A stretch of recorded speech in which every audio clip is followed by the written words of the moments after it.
नमस्कार दोस्तों, मेरा नाम है अतुल श्रीवास्तव और स्वागत है आपका नेक्सस जीएस में। उत्तर प्रदेश समीक्षा अधिकारी, सहायक समीक्षा अधिकारी प्रीलिम्स का पेपर और 2010 का ये संपूर्ण पेपर के बारे में हम लोग डिस्कस करेंगे। और इस वीडियो को हम लोग एक तरह से रिवीजन के तौर पर देखेंगे, जिसमें हम लोग क्वेश्चंस पे डिस्कस करेंगे जो भी क्वेश्चंस पूछे गए थे 2010 के पेपर में। तो इसी तरह से हम लोग संपूर्ण जितने भी समीक्षा अधिकारी के पेपर हुए हैं आज तक, उन सारे पेपर्स पे धीरे धीरे डिस्कस करते जाएंगे।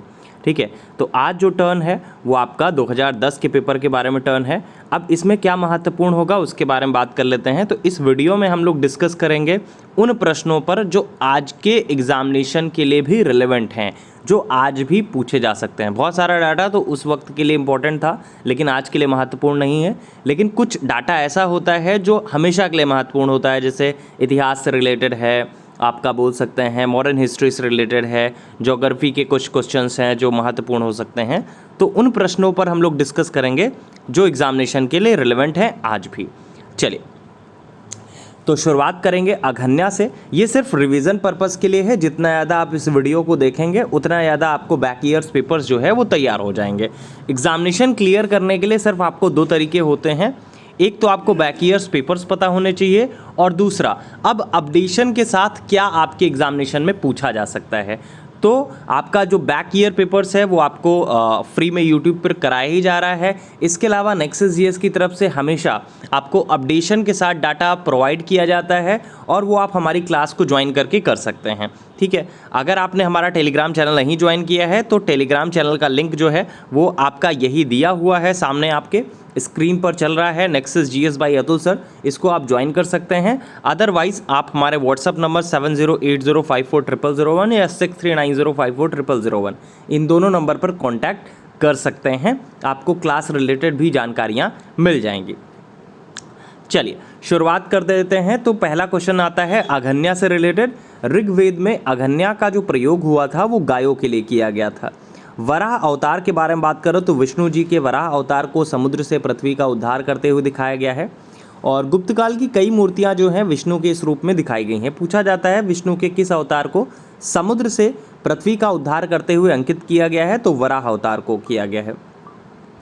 नेक्स्ट है अपरशुराम के बारे में बात करें तो मगध का एक सम्राट था महापद्मनंद। इसको अपरशुराम के नाम से जाना जाता था। महापद्मनंद को अपरशुराम के नाम से जाना जाता है। पुराण के अनुसार नंद वंश का जो संस्थापक था महापद्मनंद एक शूद्र शासक था। इसे क्षत्रियों का नाश करने वाला तथा दूसरे परशुराम का अवतार कहा गया है। तो पूछा जाता है कि किसे कहा गया है, अपरशुराम किसे कहा जाता है, तो महापद्मनंद को कहा जाता है। मत विलास प्रहसन के बारे में बात करें तो मत विलास प्रहसन के जो लेखक हैं महेंद्र वर्मन साहब हैं। नेक्स्ट है भूमि स्पर्श मुद्रा की सारनाथ बुद्ध प्रतिमा के बारे में बात करें तो भूमि स्पर्श मुद्रा की सारनाथ बुद्ध प्रतिमा जो है वो आपका गुप्त काल से संबंधित है। एलोरा के कैलाश मंदिर के बारे में बात करें तो एलोरा के कैलाश मंदिर का जो निर्माण कराया था वो आपका राष्ट्रकूटों ने करवाया था। ये पूछा जाता है आज भी आपके एग्जामिनेशन में। एलोरा के कैलाश मंदिर का निर्माण राष्ट्रकूट शासक नरेश कृष्ण प्रथम ने बनवाया था करीब 757 से 783 ईस्वी में। यह द्रविड़ शैली द्वारा स्थापित प्रतिमानों पर आधारित है। राष्ट्रकूट राजवंश का जो संस्थापक रहा है वो आपका दंती दुर्ग रहा है। इसकी राजधानी जो है मान्यखेट, वर्तमान में आपका मालखेट सोलापुर के निकट है। खैर आपको ये पता होना चाहिए कि एलोरा के कैलाश मंदिर का निर्माण किसने कराया था, तो राष्ट्रकूटों ने कराया था। अलबरूनी के बारे में बात करें तो अलबरूनी जो है भारत में 11वीं शताब्दी में आया था। अलबरूनी जो है 11वीं शताब्दी में बोल सकते हैं कि महमूद गजनवी के साथ भारत आया था। इसकी प्रसिद्ध जो किताब है किताब उल हिंद तत्कालीन इतिहास जानने का एक महत्वपूर्ण साधन था। इसमें भारतीय गणित, इतिहास, भूगोल, खगोल, दर्शन आदि की समीक्षा की गई है। तो अलबरूनी जो है भारत कब आया था, 11वीं शताब्दी में आया था। सिकंदर लोदी से रिलेटेड नेक्स्ट क्वेश्चन है।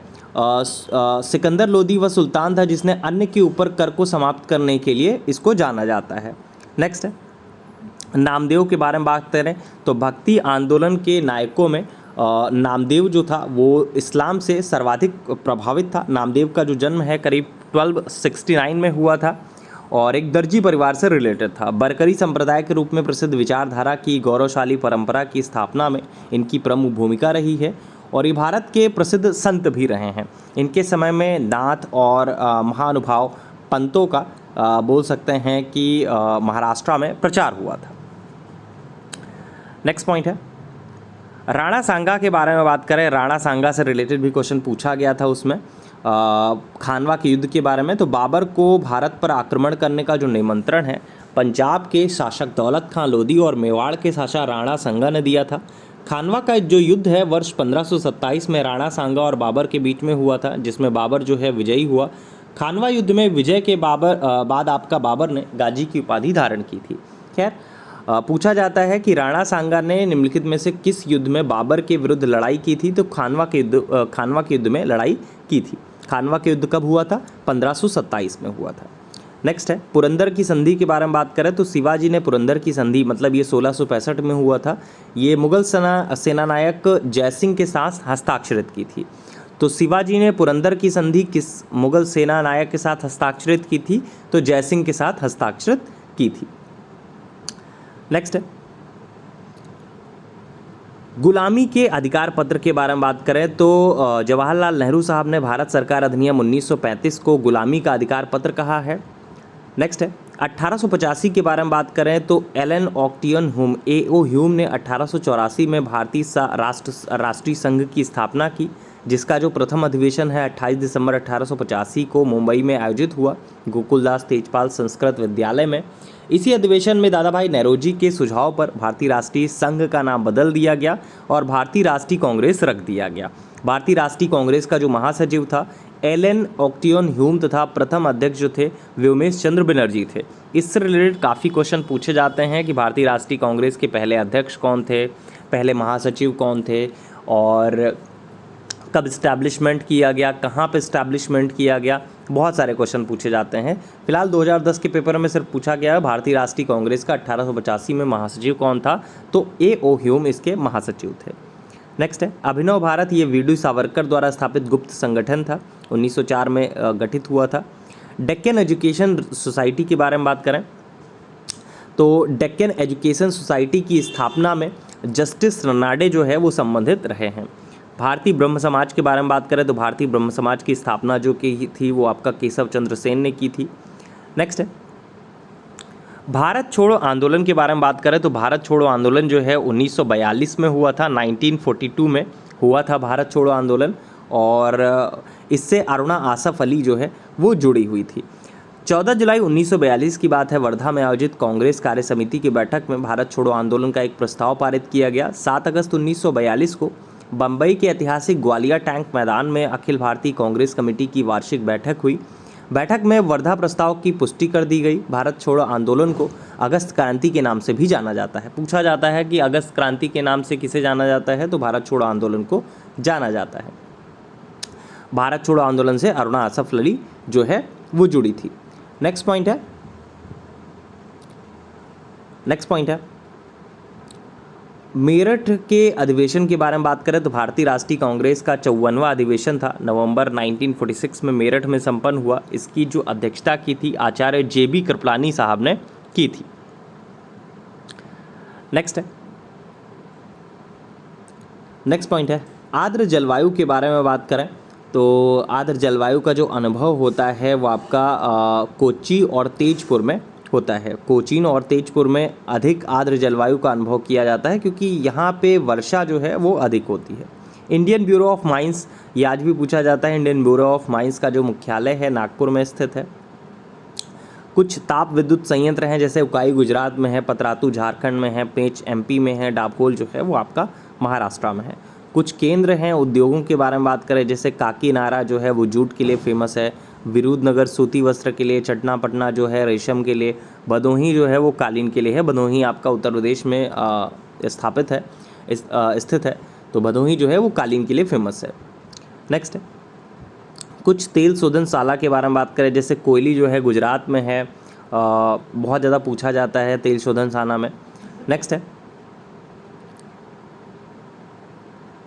राष्ट्रीय राजमार्ग विकास परियोजना के तहत उत्तर दक्षिण तथा पूर्व पश्चिम गलियारे जो है वो आपका झांसी में मिलते हैं। पूछा जाता है कि कहाँ पे मिलते हैं, या फिर इस तरह से किए जाते हैं कि राष्ट्रीय राजमार्ग विकास परियोजना के उत्तर दक्षिण तथा पूर्व पश्चिम गलियारे कहाँ मिलते हैं, तो झांसी में मिलते हैं।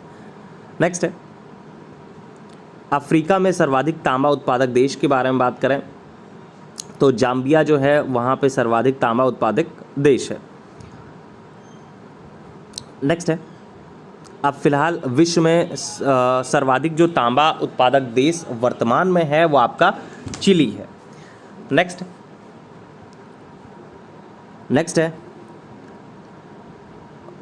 नेक्स्ट पॉइंट है 2011 के जनगणना आंकड़ों से रिलेटेड भी क्वेश्चन पूछे गए थे कि कितने प्रतिशत जनसंख्या जो है उत्तर प्रदेश में निवास करती है, तो लगभग 16% जनसंख्या 2011 की अंतिम आंकड़ों के अनुसार भारत की जनसंख्या के 16.5% जनसंख्या जो है उत्तर प्रदेश में निवास करती है।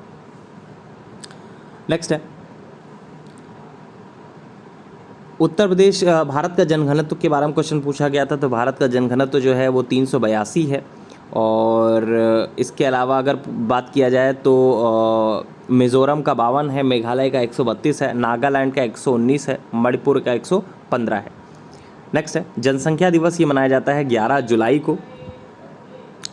नेक्स्ट पॉइंट है, आर्टिकल 24 के बारे में बात करें तो भारतीय संविधान के आर्टिकल 24 के तहत कारखानों में बालकों के नियोजन का प्रतिशोध किया गया है। नेक्स्ट पॉइंट है, आर्टिकल 32 के बारे में बात करें तो संविधान के आर्टिकल 32 में मूल अधिकारों के संरक्षण के लिए संवैधानिक उपचारों का प्रावधान किया गया है। डॉक्टर भीमराव अंबेडकर ने संवैधानिक उपचारों का अधिकार अर्थात आर्टिकल 32 को संविधान का हृदय और आत्मा माना है। वैसे नॉर्मली अगर बात किया जाए तो उद्देशिका को संविधान की आत्मा कहा जाता है, लेकिन डॉक्टर भीमराव अंबेडकर के अनुसार अगर बात किया जाए तो संविधान की आत्मा आर्टिकल 32 को कहा जाता है।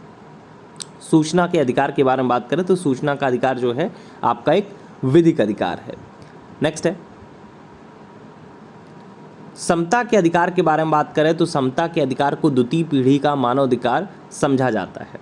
नेक्स्ट है, भारत सरकार के प्रथम विधि अधिकारी के बारे में बात करें तो महान्यायवादी को भारत सरकार का प्रथम विधि अधिकारी कहा जाता है। संविधान का आर्टिकल 76 जो है उसके तहत महान्यायवादी की नियुक्ति राष्ट्रपति के द्वारा की जाती है और ये भारत का प्रथम विधि अधिकारी होता है। राष्ट्रपति के प्रसाद पर्यंत अपने पद पर रहता है ये। नेक्स्ट है, संघ लोक सेवा आयोग के बारे में बात करें तो संघ लोक सेवा आयोग जो है अपना वार्षिक प्रतिवेदन राष्ट्रपति को सौंपते हैं। तो संघ लोक सेवा आयोग अपना वार्षिक प्रतिवेदन किसको सौंपते हैं, ये आपका राष्ट्रपति को सौंपते हैं। नेक्स्ट है, आर्टिकल 63 के बारे में बात करें तो ये उपराष्ट्रपति से रिलेटेड है। उपराष्ट्रपति से संबंधित भी क्वेश्चन आपके एग्जामिनेशन में पूछे ही जाते हैं लगभग से। कोई व्यक्ति उपराष्ट्रपति निर्वाचित होने का पात्र तभी होगा जब वह राज्यसभा का सदस्य होने के लिए अर्ह होगा, क्योंकि उपराष्ट्रपति जो है राज्यसभा का पदेन सभापति होता है। नेक्स्ट है, आर्टिकल 370 ये आपका जम्मू कश्मीर से रिलेटेड था। कावेरी नदी के बारे में बात करें तो कावेरी नदी के जल बंटवारे का जो विवाद था वो आपका तमिलनाडु, कर्नाटक, केरल और पुडुचेरी के मध्य में हुआ करता था। नेक्स्ट है, बम्बई, मद्रास और कलकत्ता में उच्च न्यायालयों के बारे में बात करें तो ब्रिटिश संसद में 1861 में भारतीय उच्च न्यायालय अधिनियम पारित किया गया और इसी के साथ भारत में उच्च न्यायालयों के इतिहास का जो आरंभ हुआ है। और इस अधिनियम द्वारा ब्रिटिश क्राउन को आवश्यकता अनुसार उच्च न्यायालय स्थापित करने का प्राधिकार दिया गया था। 1862 में कलकत्ता, मद्रास और बम्बई में उच्च न्यायालय जो है स्थापित किए गए थे। पूछा जाता है कि बम्बई, मद्रास और कलकत्ता में उच्च न्यायालय की स्थापना कब हुई थी, तो आपको पता होना चाहिए कि 1862 में हुई थी। लेकिन अगर ऑप्शन में 1862 नहीं होगा तो ऑब्वियस सी बात है 1861 या फिर 1863, जो भी ऑप्शन में होगा वो सही हो जाएगा। क्योंकि 2010 में जो पेपर आया था उसमें पूछा गया था मुंबई, मद्रास और कलकत्ता में उच्च न्यायालय की स्थापना कब हुई थी। ऑप्शन में था 1861, 1851, 1871, 1881। तो ऑब्वियस सी बात है 1861 सही हो जाएगा। वहाँ पे आपको अपना ब्रेन यूज़ करना है कि क्या इसका सही उत्तर हो सकता है। नेक्स्ट है, छाया कीमतों के बारे में बात करें तो छाया कीमतों की अवधारणा सर्वप्रथम आपका जे टिनबर्गिन ने दिया था। नेक्स्ट है, वार्षिक आर्थिक समीक्षा को तैयार करने के लिए जो जिम्मेदार इकाई होती है वो आपका वित्त मंत्रालय होता है। नेक्स्ट पॉइंट में लिखिएगा, नेक्स्ट पॉइंट में डिस्कस कर लेते हैं सहकारिता क्षेत्र के बारे में बात करें तो सहकारिता क्षेत्र का भारत का सबसे बड़ा उर्वरक कारखाना जो है वो इफ़को है। ये उत्तर प्रदेश के इलाहाबाद जिले के फूलपुर में अवस्थित है। इकोनॉमिक्स तो आपका ऑलमोस्ट चेंज हो जाता है, पूरा का पूरा 60-40 का रेशियो रहता है। मान लीजिए कि 40% के आसपास बेस पूछा जाता है और 60% के आसपास करंट रिलेटेड इकोनॉमिक्स पूछी जाती है हमेशा। और एग्जामिनेशन में भी आपका यही होता है, जो डाटा है उसमें हमेशा अपडेशन के साथ चीज़ें हो जाती हैं, लेकिन आपको बैक ईयर्स पेपर्स के बारे में भी जानकारी होनी चाहिए। बैक ईयर पेपर्स के साथ साथ आपको इस चीज़ के बारे में पता होना चाहिए कि क्या अब अपडेट होकर आपके एग्जामिनेशन में पूछा जा सकता है। नेक्स्ट है, भारत में सिक्के जारी करने के लिए अधिकृत के बारे में बात करें तो भारत में 1 रुपये के नोट तथा सिक्के का निर्गमन जो है वित्त मंत्रालय द्वारा किया जाता है। इसके अतिरिक्त समस्त करेंसी नोटों का निर्गमन जो है आरबीआई करता है। नेक्स्ट पॉइंट है डंकल के नाम के बारे में बात करें तो आर्थर डंकल जो है वो गैट के अध्यक्ष हुआ करते थे। इन्होंने वर्ष 1989 में उरुग्वे चक्र में विकासशील देशों के विपक्ष में प्रस्ताव पारित किया था। खैर, आर्थर डंकल का जो नाम है वो आपका गैट से रिलेटेड था। गैट जो है पुराना नाम है WTO का। नेक्स्ट है, पायरोमीटर के बारे में बात करें तो पायरोमीटर का जो प्रयोग है अति उच्च तापमान को मापने के लिए किया जाता है। जल में वायु के बुलबुले के बारे में बात करें तो जल में वायु का बुलबुला जो है अवतल लेंस की तरह कार्य करता है। नेक्स्ट है, टेलीविजन प्रसारणों में श्रव्य संकेतों को प्रेषित करने के लिए जो प्रयुक्त तकनीकी होती है वो आपका आवृत्ति आरोपण होती है। नेक्स्ट पॉइंट है, स्वप्न को याद रखने के लिए विटामिन B6 का सेवन करना चाहिए। पोलियो के टीके की जो खोज की थी वो आपका जोनास साल्क ने की थी। नेक्स्ट है, विटामिन B12 के बारे में बात करें तो विटामिन B12 का जो रासायनिक नाम होता है वो साइनोकोबालामीन होता है और यह जल में घुलनशील विटामिन है। इस विटामिन में कोबाल्ट धातु उपस्थित होता है और यह रक्त की उत्पत्ति में सहायक होता है। इसका संश्लेषण आंत के विषाणुओं द्वारा किया जाता है। पूछा जाता है कि क्या आंत के जीवाणुओं द्वारा संश्लेषित होता है तो विटामिन B12 होता है। मानव शरीर की सबसे छोटी अस्थि के बारे में बात करें तो स्टेपीज है, ये कान में पाई जाती है।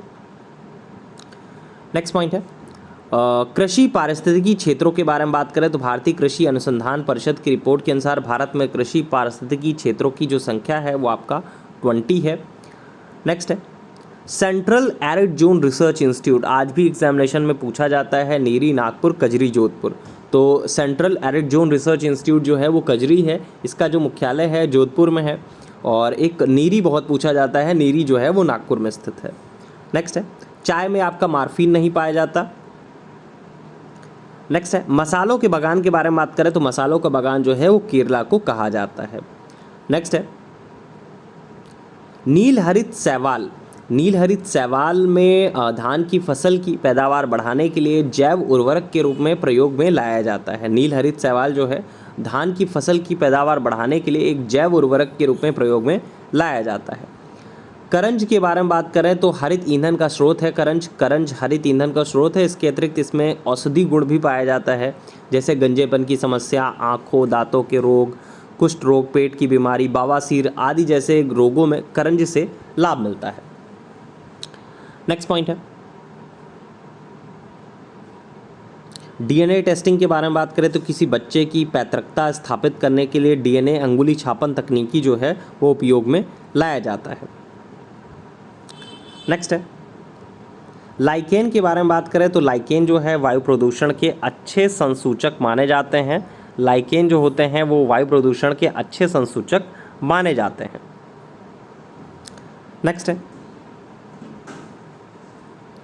हाइड्रोजन के बारे में बात करें तो हाइड्रोजन जो है न्यूनतम पर्यावरणीय प्रदूषण उत्पन्न करता है।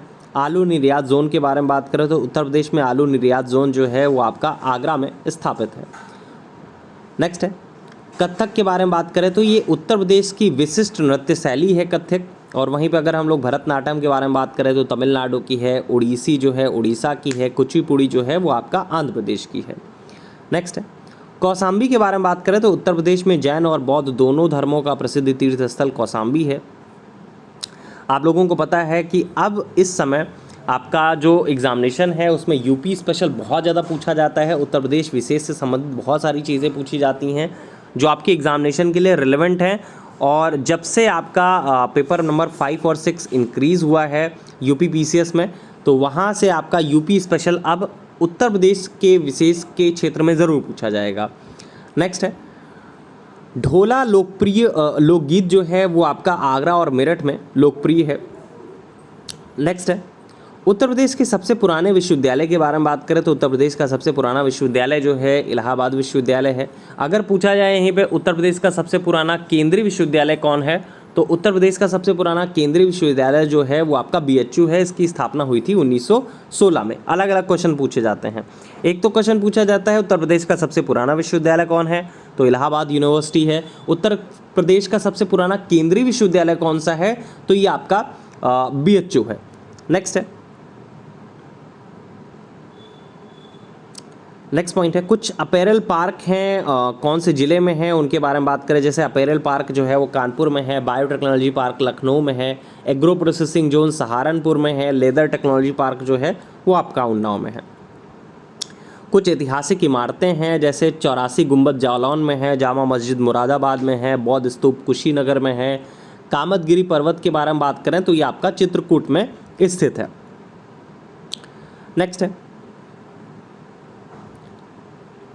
नेक्स्ट पॉइंट है और कई सारे इसमें क्वेश्चन जो है वो तर्क शक्ति से भी पूछे जाते हैं, गणित के भी कुछ क्वेश्चन पूछे जाते हैं, करंट अफेयर्स के क्वेश्चंस पूछे जाते हैं, मिसलेनियस टाइप के पूछे जाते हैं। नेक्स्ट है देखिए जब एक क्वेश्चन पूछा गया था कि जब भारत को विदेशी बैंकों में सोना रखना पड़ा था उस समय भारत का प्रधानमंत्री कौन था, तो जब भारत को विदेशी बैंकों में सोना रखना पड़ा था उस समय भारत के प्रधानमंत्री थे चंद्रशेखर साहब। अच्छा कमेंट बॉक्स में लिखिएगा कि कब ऐसी नौबत आई थी, कौन सा ईयर ऐसा था जब इस तरह की स्थिति बनी थी। कुछ ऐतिहासिक स्थल हैं उनके राज्यों के बारे में बात करें जैसे भीमबेटका मध्य प्रदेश में है, सोर टेम्पल तमिलनाडु में है, हम्पी कर्नाटका में है, मानस असम में है।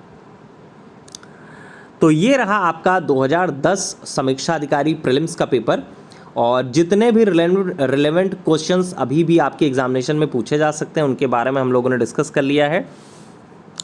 अब हम लोग बात कर लेते हैं कि नेक्सस जीएस में किस तरह से पढ़ाई होती है। नेक्सस जीएस में पढ़ाई करने का जो माध्यम है या जो तरीका है वो ये है कि जो प्रीवियस चीज़ें पूछी जा चुकी हैं अब तो ऑब्वियस सी बात है पूछी नहीं जाएंगी सारी की सारी चीज़ें, उनमें से कुछ डाटा पूछा जाता है लेकिन वो भी अपडेशन के साथ। तो जो भी अब अपडेट होके पूछा जा सकता है वो हमारी क्लास में आपको पढ़ाया जा सकता है। नए बैच की सारी डिटेल्स इसी वीडियो की डिस्क्रिप्शन बॉक्स में आपको मिल जाएंगी। चलिए और अगर आपको हमारा फ्री टेलीग्राम चैनल ज्वाइन करना है तो आप nexus GS bye Atul sir, इस वीडियो के डिस्क्रिप्शन बॉक्स में भी डिटेल्स मिल जाएंगी, वहाँ से आप इसको ज्वाइन कर सकते हैं। चलिए फिलहाल के लिए इतना ही। Thank you so much.